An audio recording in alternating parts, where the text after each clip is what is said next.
ಕೇರ್ತಾ ಇದೆ honey trap ಗದ್ದಲ. ಇಂದು ದೂರು ಕೊಡೋಕೆ ಸಚಿವ KN ರಾಜಣ್ಣ ನಿರ್ಧಾರವನ್ನ ಮಾಡಿದ್ದಾರೆ. ಜಡ್ಜ್ ಮೇಲೆ ಹನಿ ಟ್ರ್ಯಾಪ್ ಆಗಿದೆ ಅಂತ ನಾನು ಎಲ್ಲೂ ಹೇಳಿಲ್ಲ. ರಾಜಣ್ಣ ಅವರಿಗೆ ಈಗ ಸಮಯ ಕೂಡಿ ಬಂದಿದೆ ಅನಿಸುತ್ತೆ.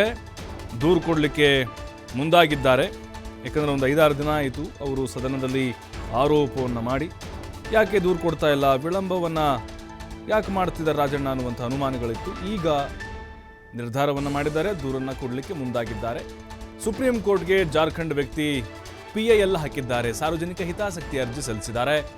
ನನಗಿರೋ ಮಾಹಿತಿ ರಾಜಕಾರಣಿಗಳ ಮೇಲೆ ಆಗಿದೆ.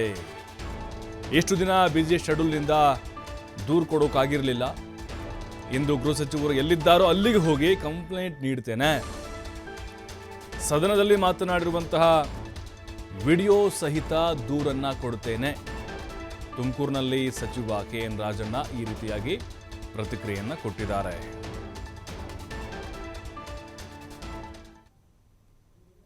ನಾನೇನು ಹೇಳಿಲ್ಲ.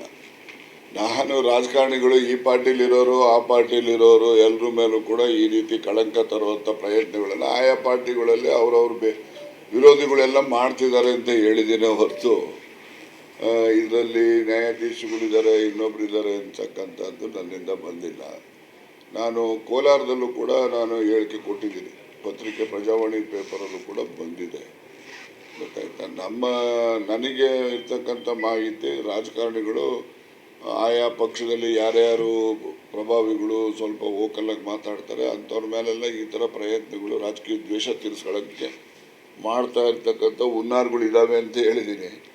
ಅವ್ರು ಯಾರೋ ಜಡ್ಜಸ್ಗಳ ಮೇಲೆ ಅಂತೇಳಿ ಹೇಳಿದ್ದಾರೆ ಅಂತೇಳಿ ಅವರು ಒಂದು PIL ಹಾಕಿ ಈ ಥರ ಜಡ್ಜಸ್ಗಳ ಮೇಲೆ ಹೇಳಿದ್ದಾರೆ, ಅದು CBIಗೆ ಹೋಗಬೇಕು ಅಂತ ಅವ್ರು ಕೇಳ್ಕೊಂಡಿದ್ದಾರೆ.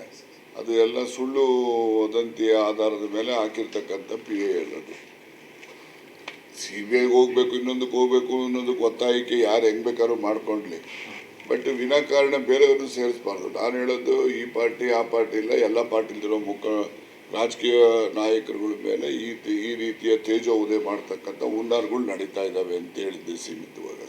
ದೂರು ಇವತ್ತು ದಾಖಲಿಸ್ತೇನೆ. ಇವತ್ತು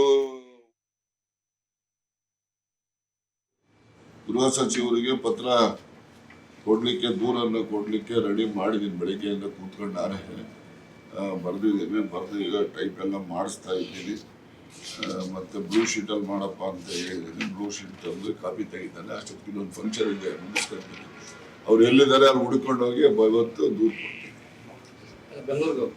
ಅವ್ರು ಎಲ್ಲಿದ್ದಾರೆ ಅಲ್ಲಿ ತುಮಕೂರು ಕೊಡ್ತೀನಿ, ಬೆಂಗಳೂರಲ್ಲಿ ಕೊಡ್ತೀನಿ. ಎಲ್ಲೆಲ್ಲ ಇಲ್ಲಿ ಹುಡ್ಕೊಂಡು ಹೋಗಿ ಅದು ಅವನೂರವರೆದು 100 ವರ್ಷದ ಒಂದು ವರ್ಧಂತಿ ಕಾರ್ಯಕ್ರಮ ಇದೆ.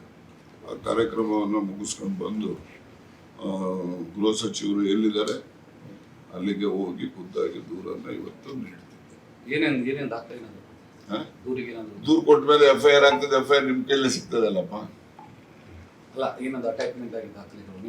ಅಟ್ಯಾಚ್ಮೆಂಟ್ ಏನು ದಾಖಲೆ ಇಲ್ಲ, ಏನೆಲ್ಲ ನಡೀತು ಯಾವ ಅಂತ ಹೇಳಿ ಅದ್ರ ಬಗ್ಗೆ ಬರೆದಿದ್ದೀನಿ ಅಷ್ಟೇ.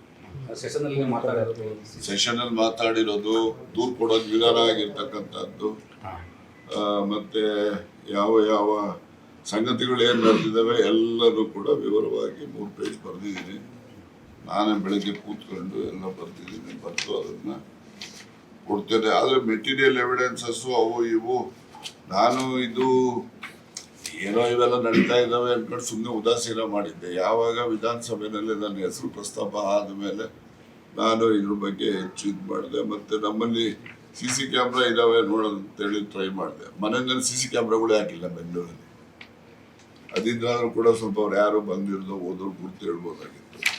ಆಮೇಲೆ ಚೆಕ್ ಮಾಡಿಸ್ದೆ. ಇದೆಲ್ಲ ಘಟನೆ ಆದಮೇಲೆ CC ಕ್ಯಾಮ್ರಾ